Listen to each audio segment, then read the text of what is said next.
do que a educação clássica. Tá?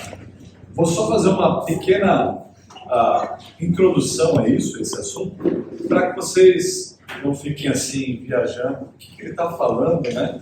Ou o que ele quer dizer com algumas coisas, bem breve mesmo, mas que vai servir, acho que, para as outras palestras também. Esse movimento de educação cristã clássica ele tem praticamente 2.500 anos. Então, o que nós estamos fazendo e promovendo hoje é o que nós chamamos de uma restauração desse movimento.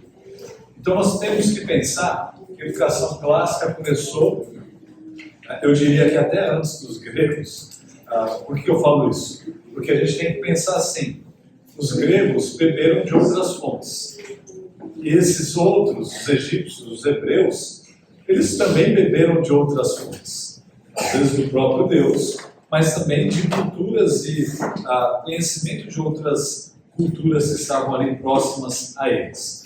Então, você vai aperfeiçoando em cima daquilo que você já tem, daquilo que já está estabelecido. O que acontece é que os gregos, na verdade, eles conseguiram sistematizar algo. E isso foi tão bem feito que quando os romanos dominam os gregos, eles mantêm a metodologia educacional deles, porque eles veem que aquilo que eles estavam fazendo era muito bom. Então eles falam assim, para que eu vou mudar isso? Então você vê que os romanos dominam os gregos, mas quem influencia toda a filosofia romana são os gregos. E aí o que acontece ao longo da história é um desenvolvimento em cima desse sistema, diríamos assim, educacional grego aperfeiçoado pelos romanos e depois também pelos cristãos. Mais tarde a gente vai dar uma olhada no texto de Efésios 6:4, mas a ideia ali por detrás é de que os gregos queriam formar cidadãos que pudessem ser homens completos, perfeitos. A gente vai até abordar um pouquinho disso hoje. Então os romanos os dominam, começam a utilizar a sua filosofia educacional, implementar. Aí Paulo diz que aquilo que a igreja deveria fazer era aproveitar essa ideia, essa filosofia no Senhor, debaixo de uma perspectiva redimida. A igreja entende isso e começa a fazer esse processo. Esse processo dura todo o período da época de Cristo até os dias de hoje, ou até 1900, né? Porque até então a educação basicamente era uma educação clássica, era assim que as pessoas estudavam e se desenvolviam. O que acontece é que você chega no final de 1800 e você tem vários desafios, várias mudanças na sociedade que levam ao que nós temos, que nós chamamos hoje de educação moderna. Então, você tem, por exemplo, o evolucionismo, você tem a questão das primeiras guerras, né, surgindo ali no início do século passado, você tem questões que envolvem questões morais mesmo, por exemplo, falam do darwinismo e essa visão do evolucionismo, mas aplicado em outras esferas, não somente a questão do desenvolvimento científico e tal, mas aplicado também em questões filosóficas que afetam tudo e afetam a igreja. Você tem, por exemplo, a parte que nós chamamos de esquerdismo, né, surgindo ali com tudo, e você tem essas coisas todas colidindo numa mesma época. Então, quando nós chegamos no início de 1900, o mundo está borbulhando, as coisas estão acontecendo e há muitas mudanças. Mais ou menos em 1930, por ali, você vai ter as últimas pessoas que conseguiram de fato estudar uma educação que era isso que a gente chama de educação clássica. Então você pega C.S. Lewis, Tolkien, você pega, por exemplo, Dorothy Sayers, e eles tiveram uma educação clássica. E eles começam a falar assim, peraí, ou principalmente Sayers agora, né? 1940. Olha, o mundo está mudado, as coisas são diferentes. como que estamos aplicando a educação não é a maneira que se aplicava há alguns anos. E ela sugere, então, uma palestra que ela dá, a Dorothy Sayers, que era amiga de Tolkien, escritora, professora em Oxford. E ela sugere que a educação ela deveria ser aplicada de uma outra maneira. Bom, você tem o desenvolvimento da psicologia, eu não estou falando da clínica, mas da observação de como as pessoas e crianças se desenvolvem. E você então olha para uma criança e você percebe que existem práticas comuns em determinadas épocas ou fases da criança. Eu tenho 4 crianças lá em casa e eu consigo ver uma distinção bem grande entre a minha de 3 anos e a minha de 6 anos. E conforme você vai observando, eles têm algumas coisas que são mais naturais. Então, o que a Dorothy Sayers faz é sugerir uma abordagem em que nós podemos pegar essas fases naturais de desenvolvimento das crianças e aplicá-las àquilo que nós vemos na educação clássica, ou nos princípios basilares da educação clássica, que seria o trívio, gramática, lógica e retórica. Então ela sugere que nós peguemos uma criança que geralmente está no ensino fundamental 1 e que essa criança, que tem por natureza uma propensão à memorização, tem uma memória de esponja, que nós coloquemos ali aquilo que nós chamamos da gramática, ou enfatizemos a gramática nessa fase.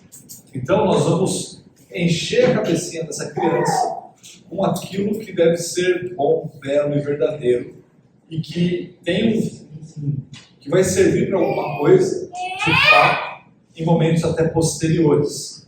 Então, eu vou colocar na cabeça da criança, vou fazer ela memorizar conteúdos que vão ser bons para dali a algum tempo.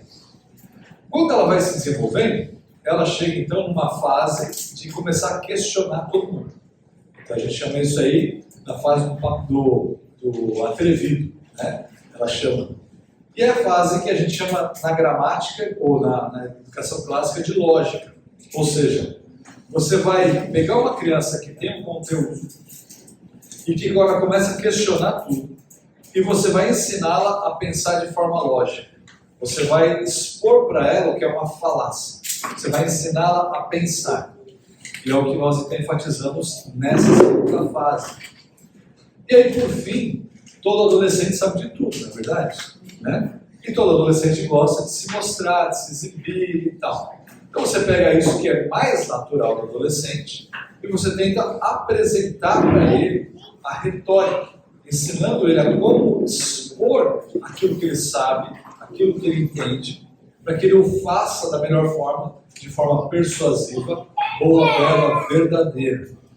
Então, o que a Dorothy Sayers faz é uma sugestão dessa aplicação. Aí você imagina que a gente está falando de 1940, mais ou menos. Dali vários anos, se eu não me engano, na década de 70, o reverendo Douglas ele se depara com uma revista e que tem um artigo, esse artigo da Dorothy Sayers. E aí nesse artigo, ele observa essas colocações e ele fala, isso é muito bom.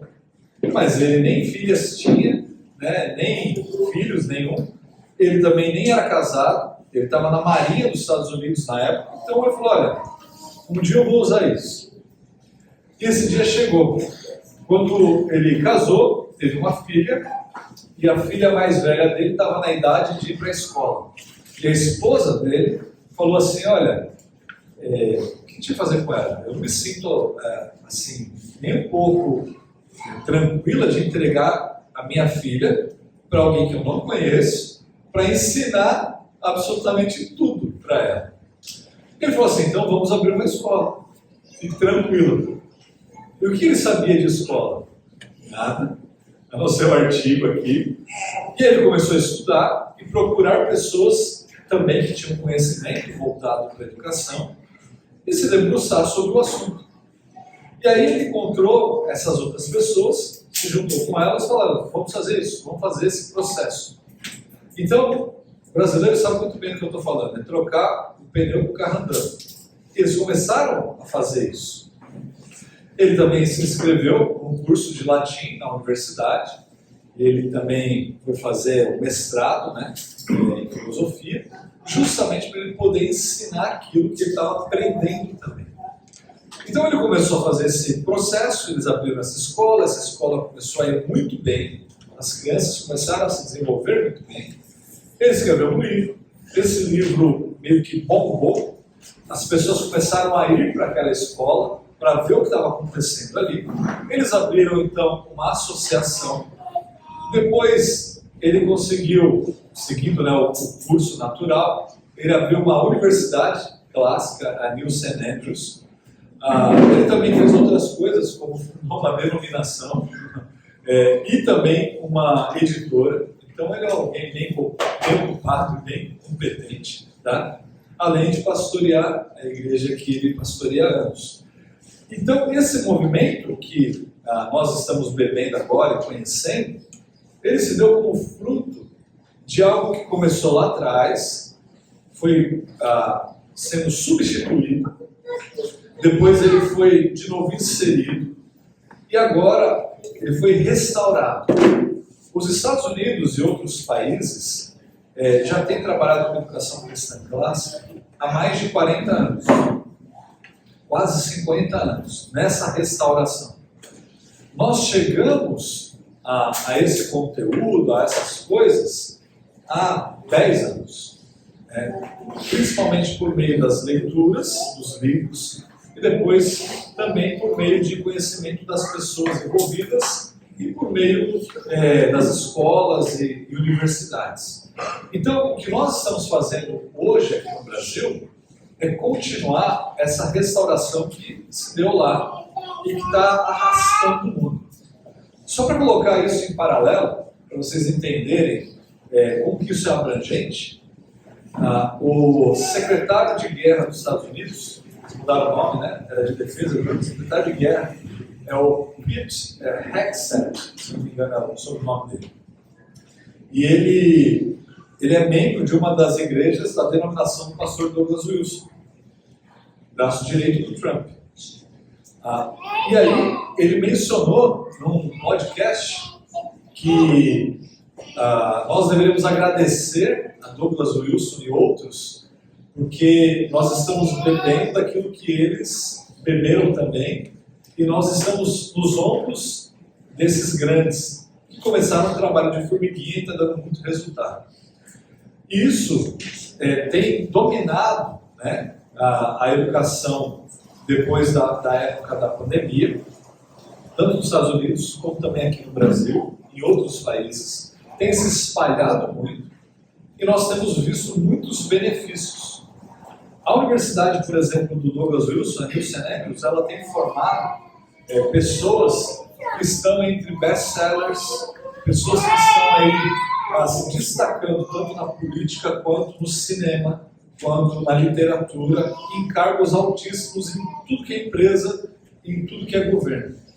Então, o que nós temos visto hoje em dia não é só uma pequena, eu diria, modinha de um estilo educacional que é passageiro. É uma restauração que veio para ficar. Então, o que nós estamos promovendo não é descobrimos absolutamente tudo. Não. Nós descobrimos que nós não sabíamos que isso existia e que essa era a maneira boa, que funcionava e funcionou por tantos anos, e que agora nós estamos restaurando e apresentando para as pessoas e promovendo o intuito de formar pessoas semelhantes ao nosso Senhor Jesus Cristo. Okay? Então, isso aqui é só um resuminho, né, de como que a educação clássica chegou a nós e está se desenvolvendo. Aí,